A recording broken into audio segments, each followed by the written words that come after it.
Your college football game day has come early. Goes down the field for Sicky, goes up high. He's got get away from the cop speed, and the ball is free. Woo!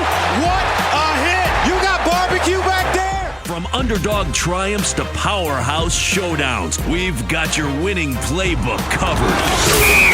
It's BetQLU with Chris Mack, RJ Choppy, and John Martin, presented by BetMGM, the sports book born in Vegas. Download the app today. Please gamble responsibly.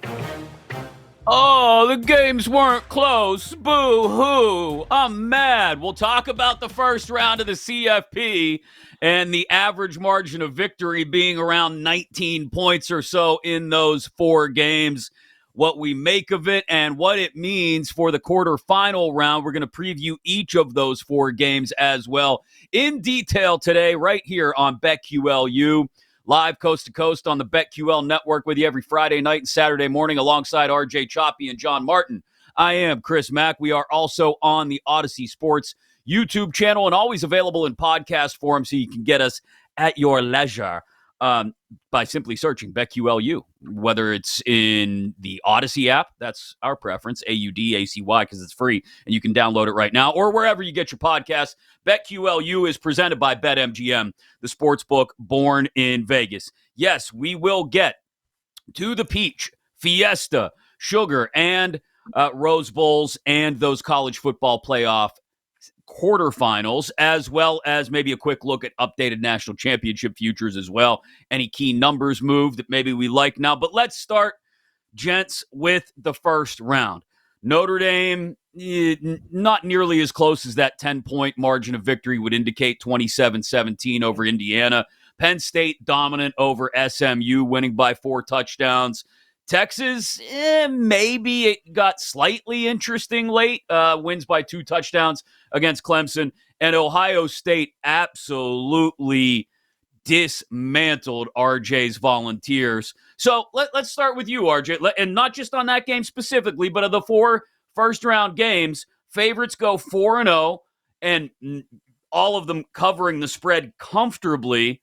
Like I said, Texas, Clemson, maybe a little bit more uncomfortable as far as the spread went. What do you take away from the fact that we got 4 routes in these 4 games? That it is evident that home field advantage is critical to get in these playoff games. I don't know if all the games flip if they're in the other team's stadium. Mm-hmm. But all the games are much different in terms of the competitiveness. Maybe not SMU, Penn State, right? SMU doesn't have a great home field. Texas going to Death Valley, that's a different animal. Ohio State going to Knoxville, it's a different animal. I don't think Notre Dame going to Indiana would have changed anything. Indiana doesn't have a great home field. But all the 4 teams that won have traditionally a tremendous home field. And that is... that's tough. You got 18, 19-year-old kids. It's difficult. It's really, really hard to win on the road. I don't think the cold weather probably impacted SMU a little bit, probably impacted Tennessee a little bit. It obviously didn't touch Indiana, and Clemson was a non-factor there, the weather there.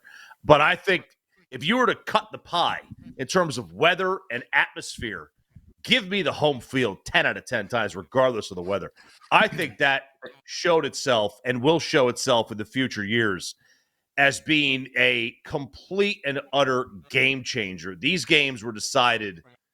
I don't think there's any surprise that the home teams covered and won. So I will say this, of all the knee-jerk reactions that people have had after the first round of the CFP, I am much more on board with the knee-jerk reaction of, let's put more games on campus. Let's keep the games on campus through the quarterfinals or through the semifinals even, and only have the national championship game played at a neutral site. Much more than I am on the side of the knee-jerk reaction of, oh, the poor SEC teams, they would have been so much more competitive. John, were you disappointed by the non-competitive nature of the first round, and would it have been different had we had an Alabama or a South Carolina or an Ole Miss in there instead of an SMU or an Indiana? It would have been, but I think, it sort of begs the question of if that's the way we're going to do this thing, then, and I've been guilty of that same opinion, because I was watching that Indiana game and I was saying, damn, I mean, Alabama would compete, Ole Miss would compete, South Carolina would compete, but you get into a territory of, if that's the way we're going to sort of slice this thing, why do we even care about what happens in the regular season, right? We just put teams based in on talent, and that's not necessarily fair and just. I was disappointed. I was disappointed in the fact that we didn't get a single good game, not one. Yeah. I mean, the fact that Indiana was the most competitive game in terms of final score is kind of nuts to me. And as you said, that certainly was not competitive at all. That was just garbage time late. So I think, look, my biggest takeaway is, if you want to make this first round, and you're right, it is great to have these games on campus, but if you want to make this first round just completely not skippable, you've got to redo the seeding. You got to redo the bracket here, because, I mean, even into the quarters here, you have 2 games with double-digit spreads. I mean, I'm not really sure that we should be getting that, in the quarterfinals of a playoff. So I think that's the biggest thing. And if they do that, it should lead to more competitiveness moving forward. Yeah, I don't want to lose the value of winning a conference championship, not the game necessarily, but being the top team in a conference, right? Which is the value that Arizona State or Boise or Clemson all get. Clemson's not even in the playoff if not for winning the ACC championship game. So there's still got to be some value on winning your conference. But you're right. There's also got to be some value in, well, we're just the better team, right? Like, in a world that's dictated by rankings, we're not talking about Ohio State and Tennessee playing each other in the first round probably, or Oregon drawing Ohio State in the quarterfinal round, right? It makes much more sense. But I mean, that's the thing, right? I mean, Oregon's road as the 1 seed. More difficult than Penn State's as the 5. You got to fix that. You got to fix that. It's too hard. Or Texas is as the 5 and Penn State is the 6. Yeah. Yeah, it's too hard. And at the end of the day, you want to have a value in winning the conference that guarantees you a spot in the tournament. Fine.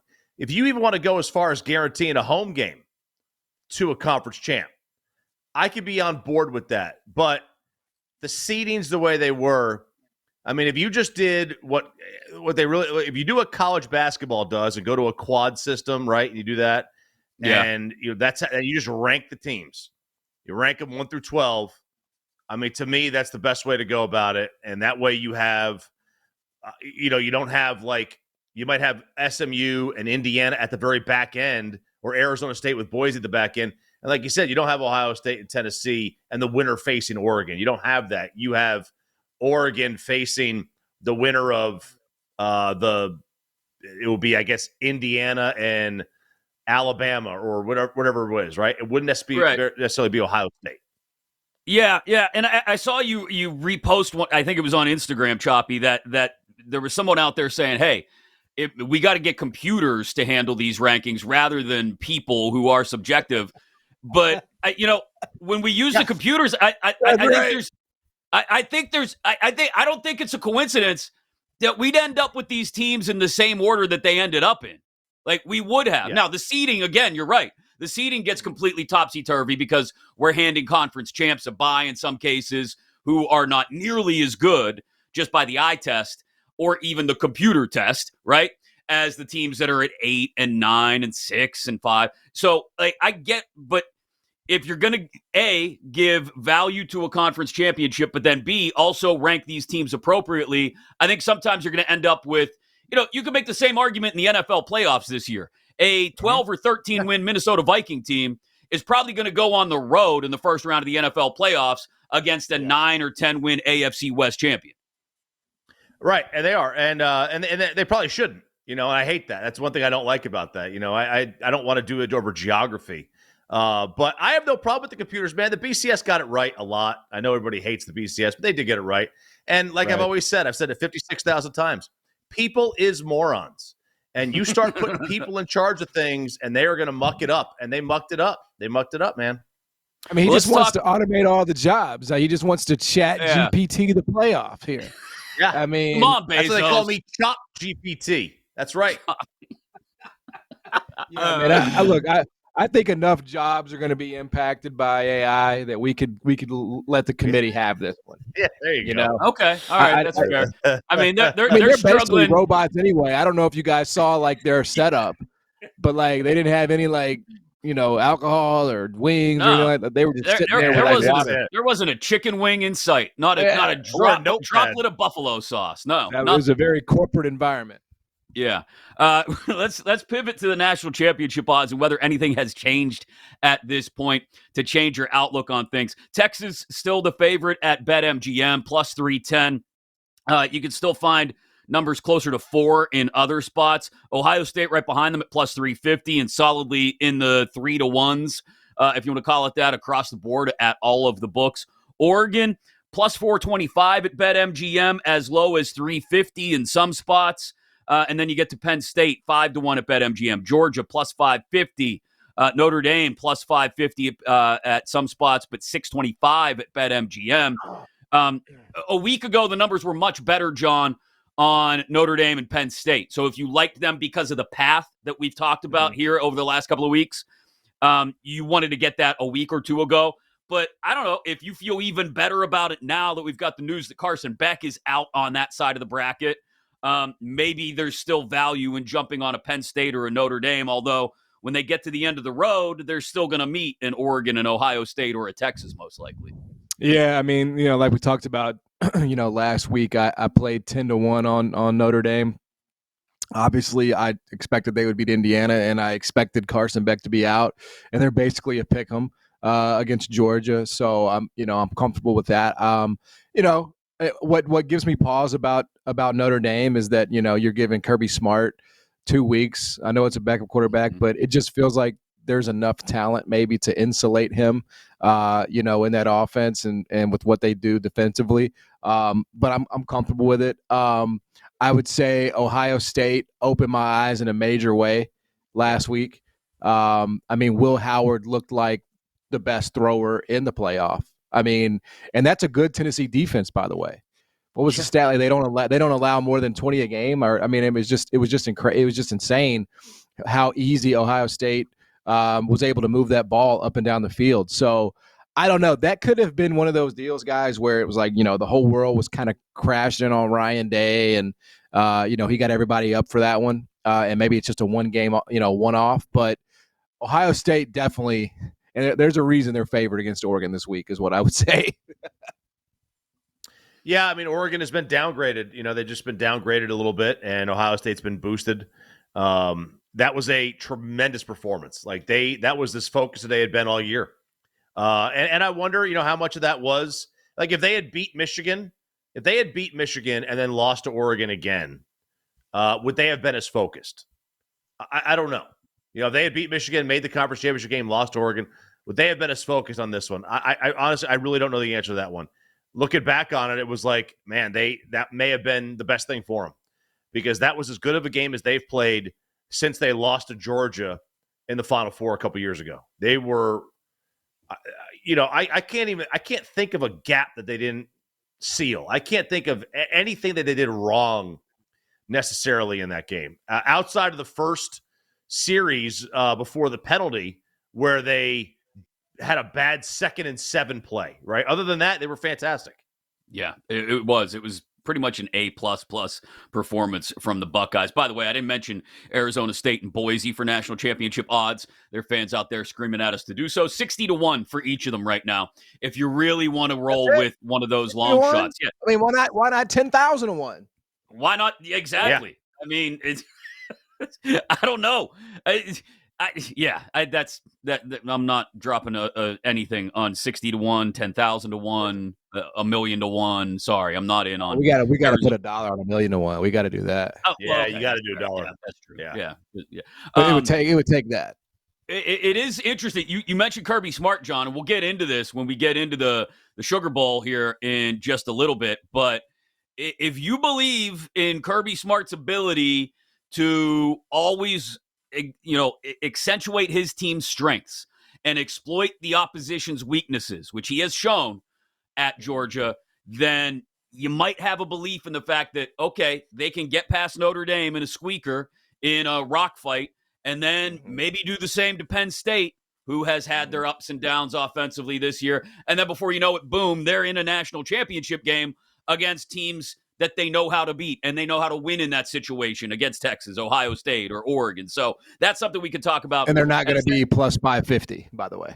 Exactly. Right? I mean, so here's your opportunity to get your 5-1 or better on Georgia. All right, 4 very big quarterfinal games at bowl sites that we've got to dive into. Also, before we wrap up as well, any other of the meaningless bowl games that we have an eye on? Maybe we've promised you several weeks now. We'd touch on college hoops, maybe a couple futures we get in before we wrap up and get you our best bets as well. Here for you, getting you ready for the college football playoff quarterfinals on BetQLU. You've been listening to BetQLU, presented by BetMGM. If you missed any of the show, listen back anytime on the new and improved Odyssey app.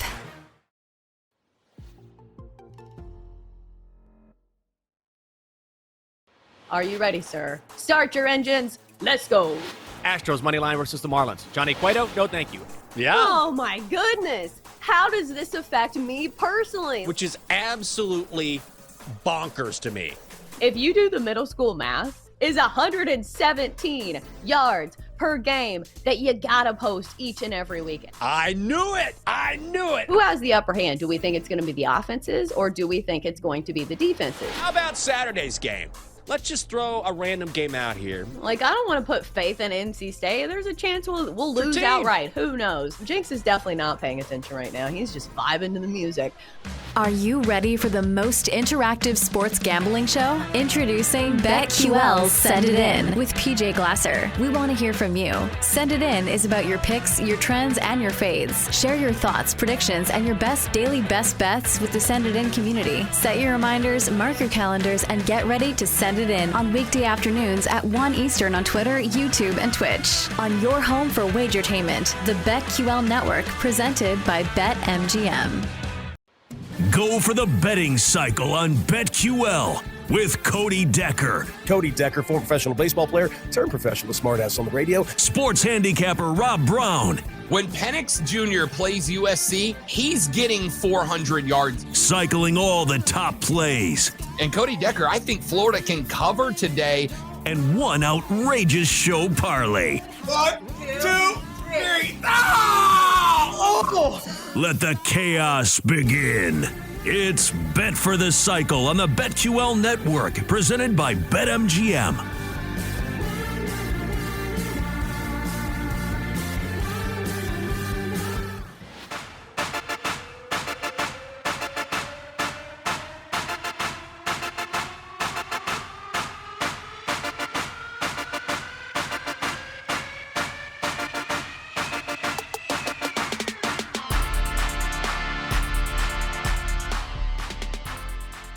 Some would say that maybe he'll be chasing Super Bowl MVP. Really makes me angry that, like, Knicks fans can't have anything. We've been bad for... I get it. Now it's, okay, 100% of attention on 9 million games tonight.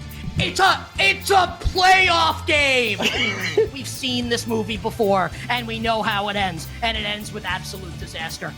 But I'll tell you, that's fun. But the most fun thing about betting on sports for me is this. Like, hey, there's no tomorrow. And now, come on, put Pickett in. Are you ready, sir? Start your engines. Let's go. Astros money line versus the Marlins. Johnny Cueto, no thank you. Yeah. Oh, my goodness. How does this affect me personally? Which is absolutely bonkers to me. If you do the middle school math, is 117 yards per game that you gotta post each and every weekend. I knew it. Who has the upper hand? Do we think it's going to be the offenses, or do we think it's going to be the defenses? How about Saturday's game? Let's just throw a random game out here. Like, I don't want to put faith in NC State. There's a chance we'll lose team. outright. Who knows? Jinx is definitely not paying attention right now. He's just vibing to the music. Are you ready for the most interactive sports gambling show? Introducing BetQL's Send It In with PJ Glasser. We want to hear from you. Send It In is about your picks, your trends, and your fades. Share your thoughts, predictions, and your best daily best bets with the Send It In community. Set your reminders, mark your calendars, and get ready to send it in on weekday afternoons at 1 Eastern on Twitter, YouTube, and Twitch. On your home for wagertainment, the BetQL Network, presented by BetMGM. Some would say that maybe he'll be chasing Super Bowl MVP. Really makes me angry that like Knicks fans can't have anything. We've been bad for. I get it. Now it's okay. 100% of attention on 9 million games tonight. It's a playoff game. We've seen this movie before, and we know how it ends, and it ends with absolute disaster. But I'll tell you, that's fun. But the most fun thing about betting on sports for me is this. Like, hey, there's no tomorrow. And now, come on, put Pickett in.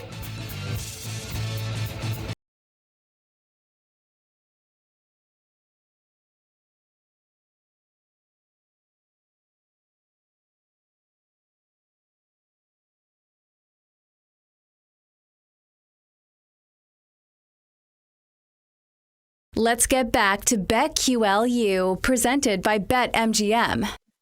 4 huge, massive college football playoff quarterfinal games to talk about here this weekend on BetQLU, presented by BetMGM, the sportsbook born in Vegas. Chris Mack alongside RJ Choppy and John Martin. 2 of the games, real tight on the spread. 2 of the games, not so much. Let's start with the first of those 2. It'll be New Year's Eve out in the desert. It's Penn State after demolishing SMU in the first round on campus. We talked about that, though, guys. Going up against Boise State in the Fiesta Bowl. Ashton Genty, about 2,500 yards on the ground and almost 30 touchdowns this year, averaging almost 200 yards per game. Going to face that Penn State defensive line, though, that has done a pretty good job outside of a finishing drive by Ohio State when they lost to them against the run. And they've got the quarterback advantage as well. Drew Aller over Maddox Madsen as Aller continues to be careful with the football. 3-to-1 touchdown to interception ratio. Broncos defense, second in the country in sacks, John, but they have been vulnerable to big plays, outside the top 90 in the country in giving up explosive plays. And the Nittany Lions, top 10 in the country in EPA per pass, and have done a good job, as I mentioned, of protecting Aller as well. It's a big number, though. 11.5, 11.5, depending on where you find it. Does Penn State cover? Yeah, I mean, first and foremost, I don't think it's wrong. I don't think you're getting into a situation, in January where this number is going to be, 7-8 points off. I mean, I'm not saying that Boise State can't cover, but it feels like it's been a long time since that Oregon game. I mean, they haven't really seen anybody like Penn State's size and athleticism, in 3 months basically. So I'm not really like in a rush to bet a team like Boise State basically ever in a spot like this, because I don't really know how they're gonna, like, okay, they played Oregon incredibly tight 3 months ago. Understand that, respect that, all that. But I mean, it's been 2 months of Mountain West, right? It's been San Jose and Wyoming and, and I'm just like, can you sort of flip the switch on and off, when you're kind of going back, and you really only have played one opponent like that all season long. So I just don't really know what I'm going to get from Boise State in this matchup. I do know what I'm getting from Penn State. That doesn't mean I want to lay the number. I have nothing. Like, that's a long way of me saying I have nothing in this game, which, by the way, kids, is okay. It's okay not to bet on every playoff game. But yeah, there's just no way I could ever take the dog here. It's tempting because the points, but I just think because the lack of seeing a team like Penn State in so long, I have no interest. Yeah, here's the interesting thing. I mean, I think Penn State, I don't know, is a cover neutral site. SMU was a different animal, right? They were at home. They really walked into a kind of a hornet's nest there, and they turned the ball over. But SMU moved the ball at times. It was okay. It was the turnovers that really got them. I kind of like the under here. I kind of think the under could be in play at 52.5. I don't see this being a super high scoring game, although I could be way off on that one. But Boise, they played Oregon tough earlier in the year. They have not played a tremendous schedule, but the way they're going to want to run the football with Ashton, I think the under might be the way to go. And I just don't trust. I really don't trust either quarterback, to be honest with you. I know Aller doesn't. He's been playing better. He's been playing more protective of the ball. But on the other side, Maddox he's 5'10". It's just that's a tiny quarterback going up against a big boy team. I think there's a couple interesting points you both made. I mean, first of all, this team, Penn State, 7-7 against the spread this year. So, this isn't, I said it last week, this isn't the typical Jimmy covers kind of Penn State deal. I mean, they still will put it on a Mack team if they get an opportunity to in late September every year. But this is, I get it, it's a group of 5 team, but it's a little bit of a different group of 5 team, right? I do think there is something to the idea of Boise State moving the ball up and down the field, but perhaps not finishing drives. And I do think there's a question about whether Penn State can create the kind of explosiveness against Boise that they got against SMU. Let's not forget 2 pick sixes in that game really ballooned the margin of victory. 66% of the money, according to BetQL, on the under. So there is a little bit of an advantage there if you want to ride that way, the under. And again, maybe Penn State wins, but it's not quite as comfortable as the 11.5 would indicate in the Fiesta Bowl on New Year's Eve. On New Year's Day, we're all going to wake up. We're going to have a little bit of a headache, most likely, because we stayed up too late and maybe had a couple sips too many. And it'll be 1 Eastern, noon Central, as Texas takes on Arizona State in the Peach Bowl in Atlanta. Quinn Ewers, who we've had our doubts about all year, Choppy, looked good against Clemson. 358 yards, 4 big-time throws, according to PFF, to just 2 turnover-worthy plays. And his Arizona State defense, not a great pass rush. He's going to have time to sit back there. The question is, can Arizona State maybe shorten the game, make it all about Cam Scatterbo? They're still without Jordan Tyson on the edge as a receiver. And can they do that against the Texas defensive line that, I don't know. This is going to be by far and away the toughest the Sun Devils have faced all year. Oh, it is. And, Texas fans are already angry because this is the second time in 3 games that they'll be in Atlanta and Bevo is not allowed in the stadium. They are not happy because there's no room at the Mercedes-Benz Dome for old Bevo. It's not working for him. So, look, this is I think I'm all over Texas in this one. I think Texas. I've got them covering this. I don't know that I want to go on the total, but look, they're just a better team. They're just a better football team. Arizona State's going to try their best to scatterboo this thing up. I don't know if it's going to work. I mean, Texas, you're kind of going against a brick wall there. I like Texas in the 13.5. Quinn's got to play better, though. I mean, he doesn't throw the ball downfield. That's the way it is. Every year he gets hurt, he just stops throwing the ball downfield for whatever reason. Sun Devils secondary, I'll be interested to see how they hold up against Texas. They've got to force turnovers, John. They have to. They've got to get Quinn Ewers to make mistakes outside the top 100 in red zone TD percentage allowed. So when teams get inside the 20, they score against Arizona State. 13.5, a big number. It is. And I know Kenny Dillingham very well from his time at Memphis.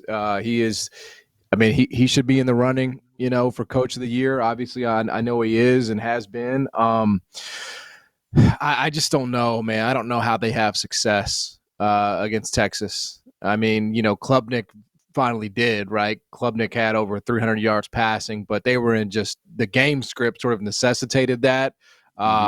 The running game was non-existent for Clemson. Now, they were banged up at running back. I understand that. They had a couple of plays that they kind of broke through, right, with Crandall there, but it was kind of few and far between. It was mostly Klubnik. And that's what Arizona State does, right? I mean, they go through Scatterbo, and I think he's a very good college player. I think he's a great college player. But in the end, you're asking a freshman basically in Sam Levitt to make plays against this Texas defense, and I can't put my hard-earned money behind that. This is a different defensive line. It's a different speed. It's just, again, credit to them for being here, but yeah, it would be Texas for me all day. Yeah, 89% of the money, according to BetQLU right now, coming in on the Horns in this one. I don't think anyone's shocked by that. If you wanted to get crazy for the Arizona State fans out there, I mean, sure, Arizona State on the money line. What's that number? Something ridiculous. Why not? I mean, sure. If you're gonna ride all the way out to it, yeah, no, Not enough, right? 4-1. 4-1. Yeah, I mean, that really ain't enough. getting me out of bed. 4-1's not getting me out of bed. No. Man. Could you imagine spending the money to make the trek across the country to see your team lose and then also lay something at 4-1? No, that's a lot of wasted money. Find a decent New Year's Eve party instead and deal with the headache the next morning. All right. The granddaddy of them all, the Rose Bowl. New Year's Day afternoon out in Southern California. Can this hold up to the Week 7 classic we got between these two up north in Eugene? Will Howard, John, you mentioned it earlier. He's legit. I've talked smack on this guy all year long. Will Howard against Tennessee, which, Choppy mentioned it, is a good defense. He looked fantastic. 311 yards on 24-29 and the 3 touchdowns as well. Against Oregon last time, over 325 yards through the air and a couple of touchdowns as well. Joke as we might about him forgetting how much time was on the clock at the end. You've also got Dylan Gabriel on the other side, third in Heisman voting. His best game of the year came against Ohio State. 340 yards, 2 touchdowns, a third on the ground. There were only 4 tackles for loss combined between the two teams in their first meeting. So do we get a similar high-scoring, back-and-forth, nail-biter matchup between these two? 2.5-point spread, John, between Ohio State and Oregon, and the Buckeyes are favored. Yeah, it almost kind of seems like Ohio State's even been a little bit upgraded since that loss here. I don't remember exactly what the spread was at Oregon. I think it might have been 3. So, this is a 5.5-point swing here. I mean, I know they're a little more drastic in college than they are, in the NFL. I don't even know if you're not even getting basically, I think you're getting 1.5 in the NFL these days for home field. So I do get that it can be a little more dramatic in college, but yeah, I think if they have been upgraded, it's deserved. I just think you watch what they did last week, and it becomes very easy to chalk up the Michigan loss as just the Michigan loss, right? We never play Michigan well. It's a weird game. It's a rivalry game, and we just weren't ready for that. And I think, again, if you sort of just erase that, I know you can't, but if you erase it and you look at the Ohio State body of work, I mean, they were what, number 1 or number 2 all season long, right? I mean, they were in that discussion all year long. So I think this is fair. I think it's good. I think Ohio State is probably the side in this one, honestly. Yeah, the thing is with Oregon, and I was talking to a handicapper, and he said that the Oregon's defensive analytics have just cratered over the last few weeks. And that is the main reason, that they are they're a dog here, and it looks like they would be a dog to Texas. These two teams matched up in the semifinals, which Oregon, to their bad luck, would be at the Cotton Bowl, which is a home game for Texas. So you're the number 1 seed. Congrats, you get Ohio State, then you get Texas at home. So knock yourself, and then you might get Georgia in Atlanta. So knock yourself out. That's just the way it would work. But I think Ohio State's the side here. I do wonder how we're going to look at this. Sometimes you'll see this in the NFL or baseball for sure. Getting the bye isn't always great. Oregon will have not played for about a month. And, all it takes is 2 drives or even a quarter, and you're behind. And now all of a sudden you're down 14-0 because Ohio State's fresh and ready to go. That could play into it. So I think Ohio State's the side here. There's a couple things. You mentioned their defensive metrics cratering, Choppy. I mean, especially against the run. Oregon has been run on. 63rd in the country in EPA in the run game, outside the top 80 in defensive line yards allowed.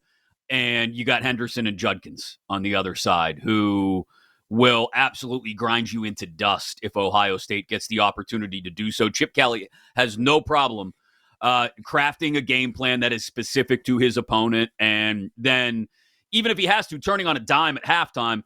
And if he decides to take the air out of the football in the second half because Ohio State is up 2 touchdowns, then Oregon's going to have to fight uphill to get back. I don't suspect it gets that wide, the margin at any point in this game, but I also think there's something to consider. And this is something I'm going to keep an eye on because Ohio State secondary, because I looked at the total and it's 55.5 in this game. Yeah. I could see it going over depending on how this thing gets called. Ohio State secondary, probably the most physical in the country. They will just beat wide receivers up. They will grab, they will hold, and they will get away with it until the officials decide to call it. And that's to their credit. That's how they play. That's their style. ACC officiating crew, we'll see if they decide to throw. If you see early DPI flags on the Buckeyes, I think it lends itself to Dylan Gabriel and the Ducks being able to move the ball a little more efficiently, move the ball downfield, and maybe this thing goes over. We're talking about the back and forth kind of affair we had in Eugene back in October. I think if Ohio State is allowed to play that kind of coverage they want to play, John, they're going to exploit it, and they're going to slow down those Ducks wide receivers and probably keep this thing lower scoring and in their favor that way. Yeah, and again, I mean, you just kind of go back to that first meeting, man. I mean, Will Howard is driving with a chance to win the game and obviously makes a mistake there with the slide and time runs out. Yeah, man, I think, what happened with Ohio State in the first meeting in the first round, I should say, it was recency bias, right? We see how bad they looked against Michigan as a 21-point favorite, and we just sort of assume Ryan Day's getting fired, and this team, like I heard all week long that, fans are out and all this, and then they come back and they boat race Tennessee. So it sets up a perfect Ohio State championship run for sure. We'll get into the Sugar Bowl at 2 very physical teams that are already dealing with injuries. Get you our best bets as well. All next, right here on BetQLU, presented by BetMGM, the sportsbook, born in Vegas. You've been listening to BetQLU, presented by BetMGM. If you missed any of the show, listen back anytime on the new and improved Odyssey app.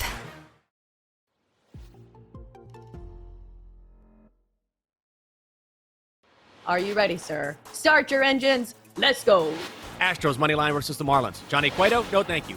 Yeah. Oh, my goodness. How does this affect me personally? Which is absolutely bonkers to me. If you do the middle school math, is 117 yards per game that you gotta post each and every weekend. I knew it. Who has the upper hand? Do we think it's going to be the offenses, or do we think it's going to be the defenses? How about Saturday's game? Let's just throw a random game out here. I don't want to put faith in NC State. There's a chance we'll lose outright. Who knows? Jinx is definitely not paying attention right now. He's just vibing to the music. Are you ready for the most interactive sports gambling show? Introducing BetQL's Send It In with PJ Glasser. We want to hear from you. Send It In is about your picks, your trends, and your fades. Share your thoughts, predictions, and your best daily best bets with the Send It In community. Set your reminders, mark your calendars, and get ready to send it in on weekday afternoons at 1 Eastern on Twitter, YouTube, and Twitch. On your home for wagertainment, the BetQL Network, presented by BetMGM. Go for the betting cycle on BetQL with Cody Decker. Cody Decker, former professional baseball player, turned professional smartass on the radio. Sports handicapper Rob Brown. When Penix Jr. plays USC, he's getting 400 yards. Cycling all the top plays. And Cody Decker, I think Florida can cover today. And one outrageous show parlay. 1, 2, 3. Let the chaos begin. It's Bet for the Cycle on the BetQL Network, presented by BetMGM.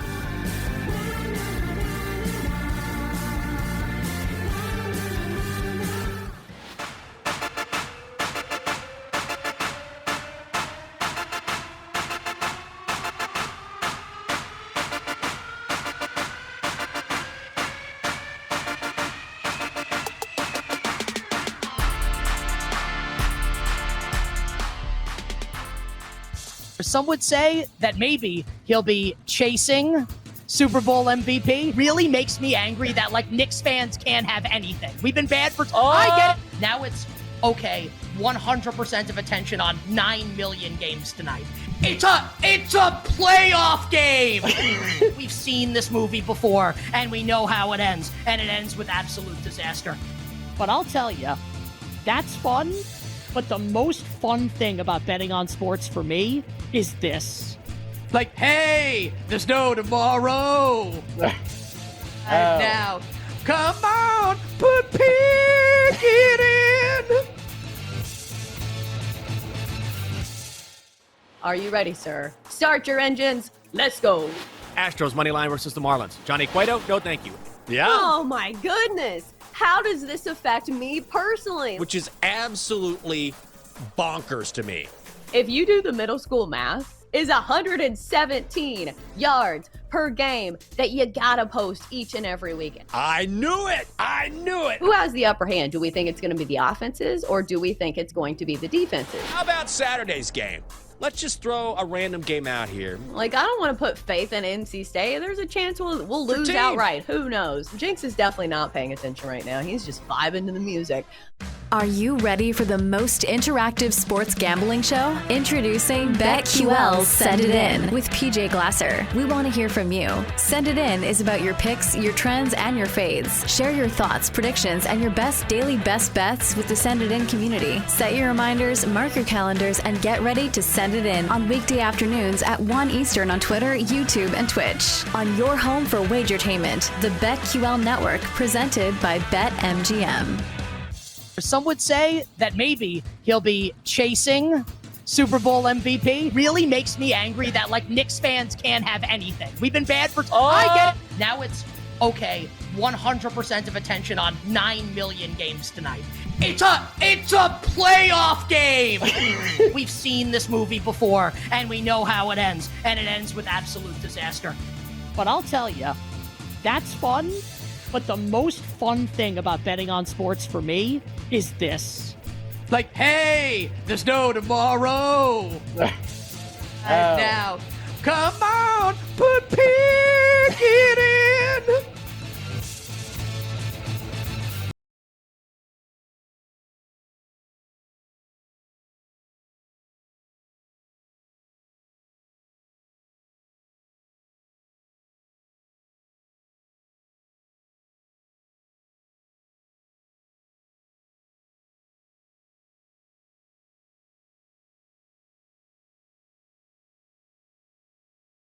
Let's get back to BetQLU, presented by BetMGM.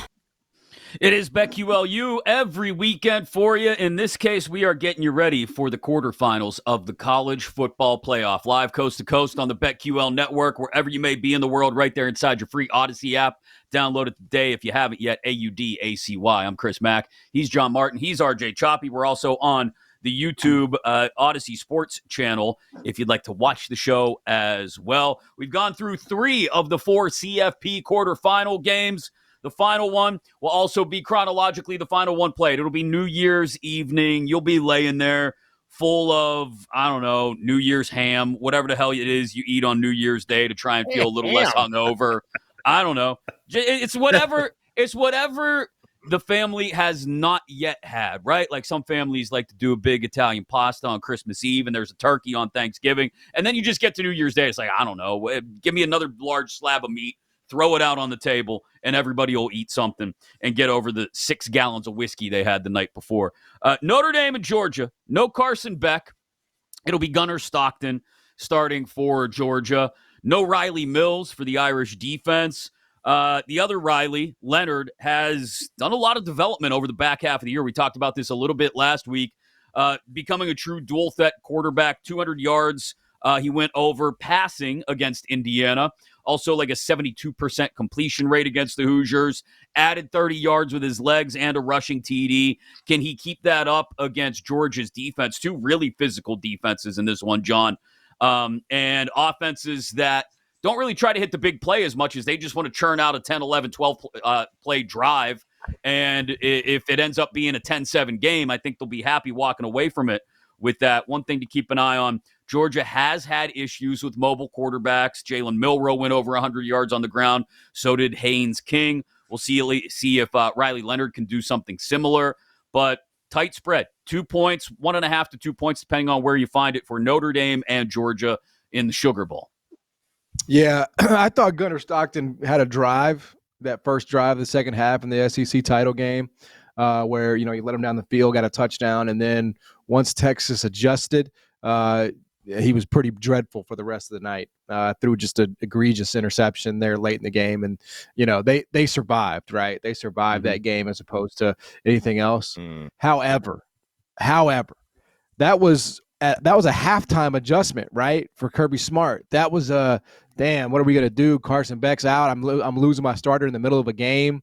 That wasn't something that he was prepared for, and now he's prepared. He knows exactly who his starting quarterback is going to be, and he's known for weeks now.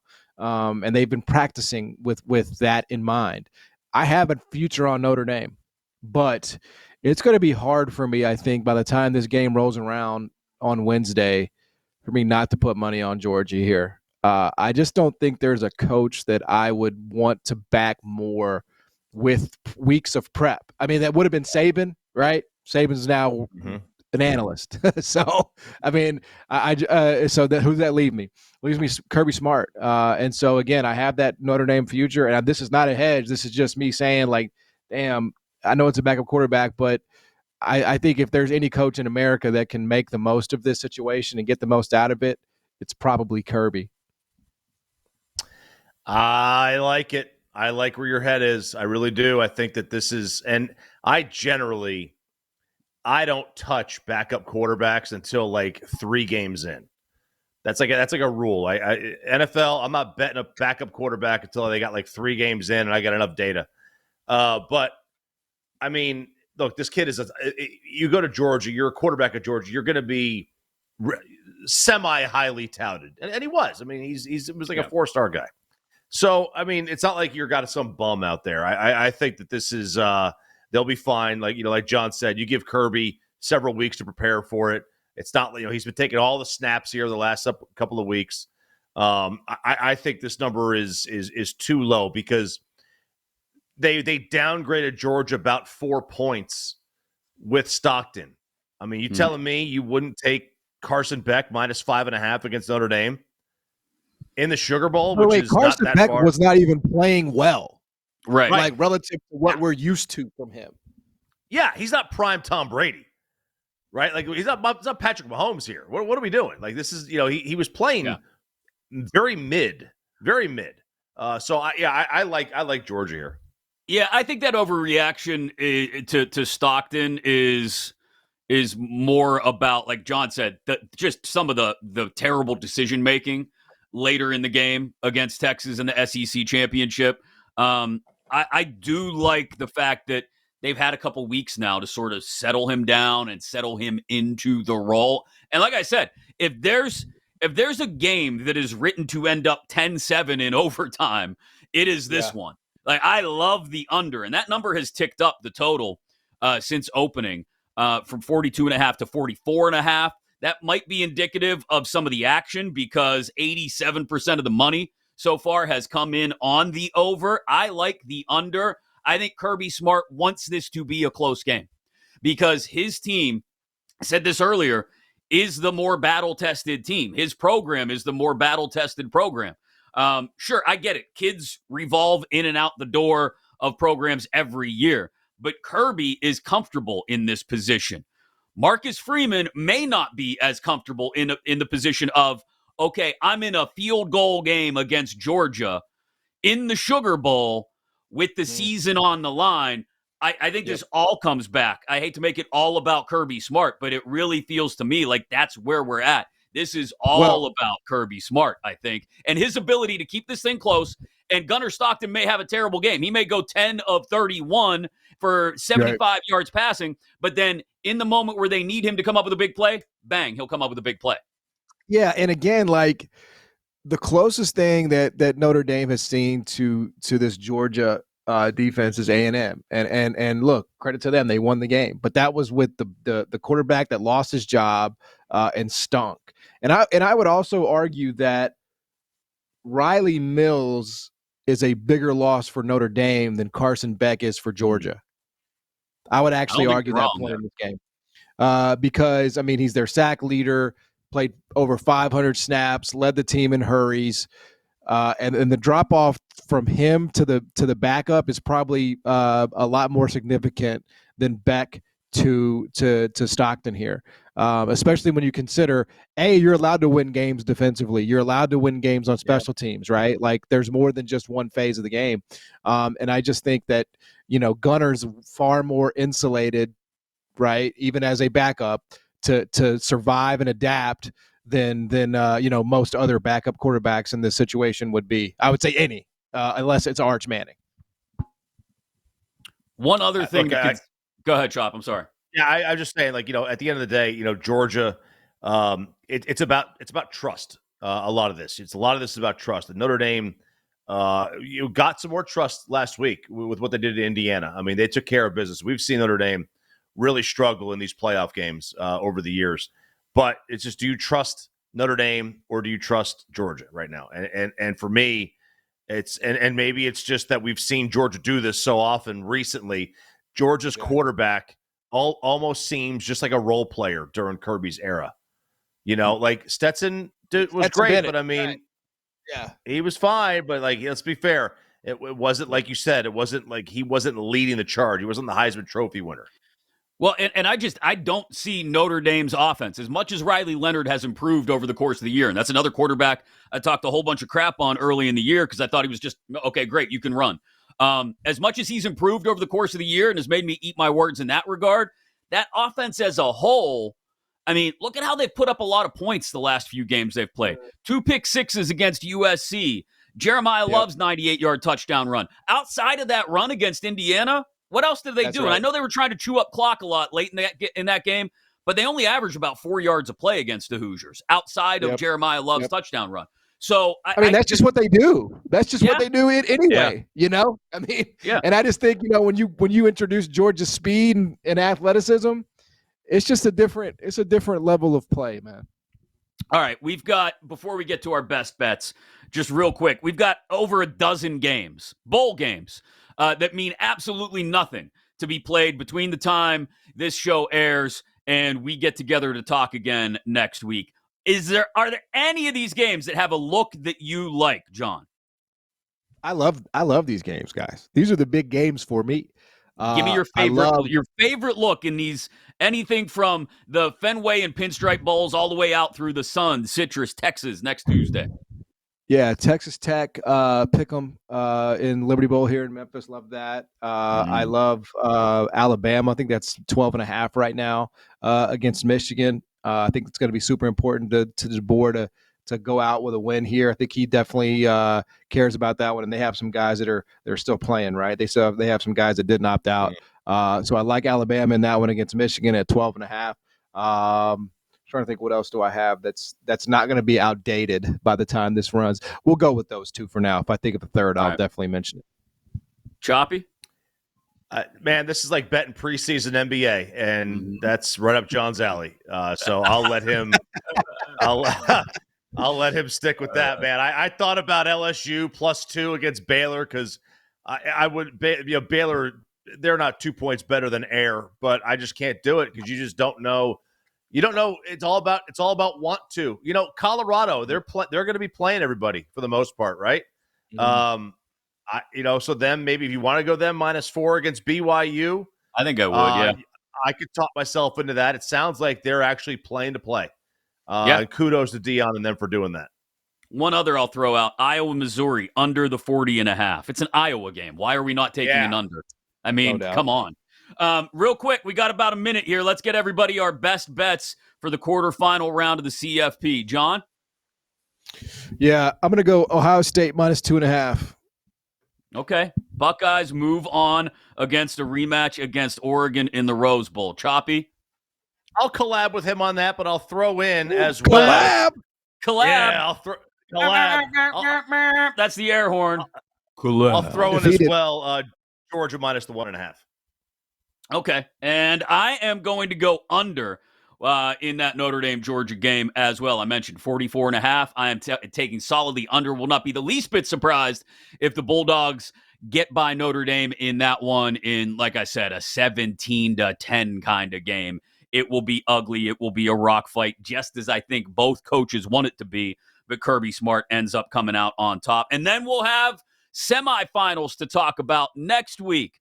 And so much more to dive into, all the fallout from the quarterfinal games as well. Thanks to all of you for joining us live coast to coast on the BetQL network. Thanks to producer Zach Kroll. Thanks to John Martin. Thanks to RJ Choppy. I'm Chris Mack. This has been BetQLU, presented by BetMGM. You've been listening to BetQLU, presented by BetMGM. If you missed any of the show, listen back anytime on the new and improved Odyssey app.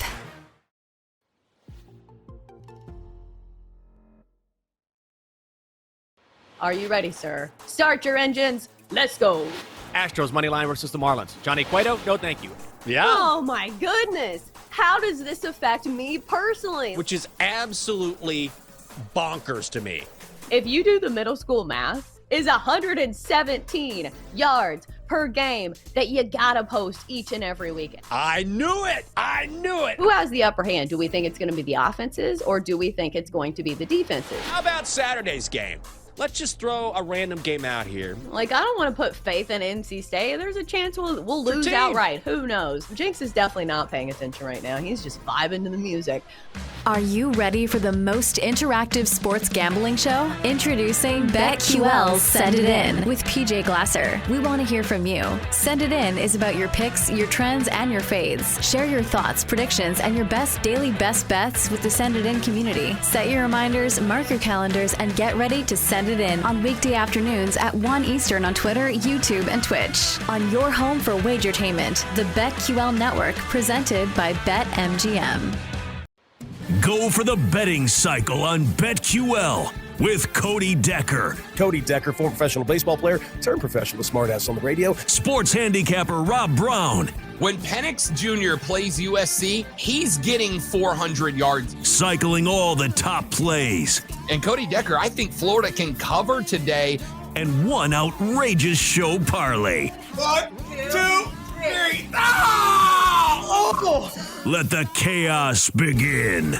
It's Bet for the Cycle on the BetQL Network, presented by BetMGM.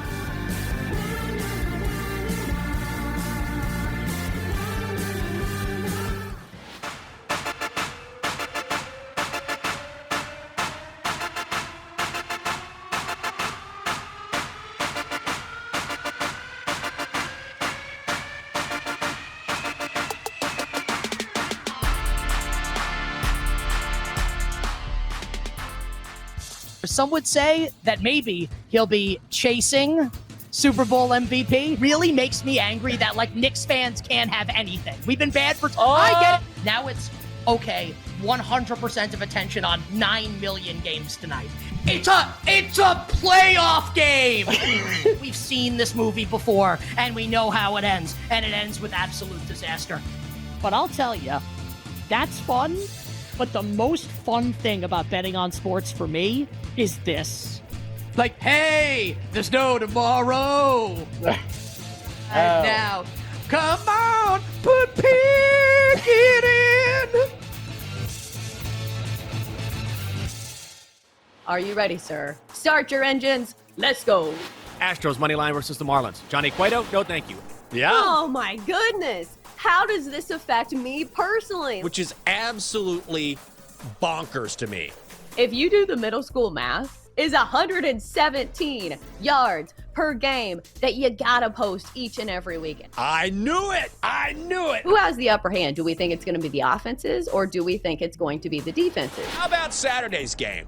Let's just throw a random game out here. Like, I don't want to put faith in NC State. There's a chance we'll lose outright. Who knows? Jinx is definitely not paying attention right now. He's just vibing to the music. Are you ready for the most interactive sports gambling show? Introducing BetQL's Send It In with PJ Glasser. We want to hear from you. Send It In is about your picks, your trends, and your fades. Share your thoughts, predictions, and your best daily best bets with the Send It In community. Set your reminders, mark your calendars, and get ready to send it in on weekday afternoons at 1 Eastern on Twitter, YouTube, and Twitch. On your home for wagertainment, the BetQL Network, presented by BetMGM. Some would say that maybe he'll be chasing Super Bowl MVP. Really makes me angry that like Knicks fans can't have anything. We've been bad for. I get it. Now it's okay. 100% of attention on 9 million games tonight. It's a playoff game. We've seen this movie before, and we know how it ends, and it ends with absolute disaster.